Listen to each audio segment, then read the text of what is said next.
में भाजपा का पत्ता साफ, विपक्ष ने गाड़ दिया जीत का झंडा, भाजपाइयों में मचा हड़कंप। दोस्तों, पश्चिम बंगाल में इस महीने होने वाले विधानसभा चुनाव किसी के लिए सत्ता में बने रहने की लड़ाई है तो किसी के लिए कुर्सी हथियाने की और किसी के लिए अपना अस्तित्व की रक्षा के लिए बताया जा रहा है। इस बात पर अनुमान लगाया जा रहा है कि इसमें कौन जीतेगा, कौन विपक्ष की भूमिका में रहेगा। फिलहाल आपको बता दें कि ममता बनर्जी सत्ता में है और एक बार फिर ये जो है सत्ता में वापसी करती दिखाई दे रही है। पूरे दमखम के साथ वो मैदान में उतरी हैं और वहीं पूरा मोदी ब्रिगेड भी ममता के किले को ढहाने की पुरजोर कोशिश कर रहा है। लेकिन वोटिंग से पहले जो चुनावी सर्वे सामने आया है उसमें ममता बनर्जी की आंधी देखने को मिल रही है और ममता की सुनामी में बीजेपी जो है उड़ती नजर आ रही है। आपको बता दें कि ममता की क्षमता के आगे भारतीय जनता पार्टी तिनके की तरह उड़ती नजर आ रही है। दोस्तों, पश्चिम बंगाल की 294 विधानसभा सीटों पर इन सर्वों के आंकड़ों में एक नजर डालते हैं। वेस्ट बंगाल के ओपिनियन पोल जनहित में जारी के सर्वे में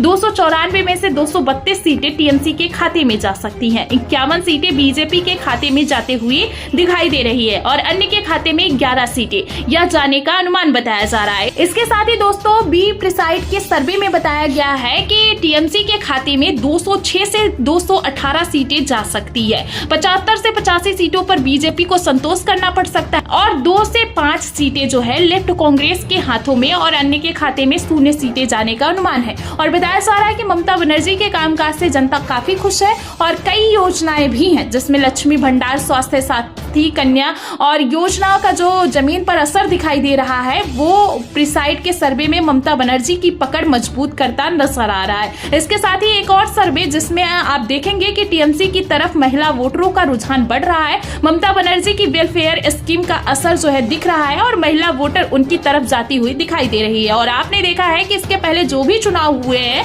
अगर महिला वोटर खुलकर वोट करती हैं, जिसके पक्ष में वोट करती हैं, उसी की सत्ता जो है उस राज्य में आती है। तो अगर बात की जाए यहाँ पश्चिम बंगाल में, तो पश्चिम बंगाल में भी जो है वेलफेयर स्कीम का असर दिख रहा है। महिला वोटर ममता बनर्जी की तरफ उनका रुझान साफ तौर पर नजर आ रहा है। दोस्तों, संसदीय लोकतंत्र में ममता बनर्जी 4 दशक से भी लंबे समय से सक्रिय रही हैं। उन्होंने वर्ष 2011 के विधानसभा चुनाव में जीत हासिल कर वाम मोर्चा के 34 साल लंबे शासन का अंत किया था और राज्य की पहली मुख्यमंत्री के तौर पर शपथ लेने के बाद बीते 15 साल से वो लगातार सत्ता में है। विशेषज्ञों का कहना है कि लक्ष्मी भंडार, कन्याश्री, स्वास्थ्य साथी और हाल ही में शुरू की गई युवा साथी जैसी योजनाएं इस महीने होने वाली चुनाव पर असर डाल सकती हैं और ममता बनर्जी को फायदा मिल सकता है। साथ ही वोटरों का रुझान भी ममता बनर्जी की तरफ बढ़ता दिखाई दे रहा है। फिलहाल अब जब 23 अप्रैल को पहले चरण की और 29 अप्रैल को दूसरे चरण की वोटिंग होगी, 4 मई को नतीजे आएंगे, तो देखना दिलचस्प होगा कि ममता बनर्जी क्या कमाल करती हैं और बीजेपी के अरमानों पर कहीं पानी तो नहीं पड़ता है।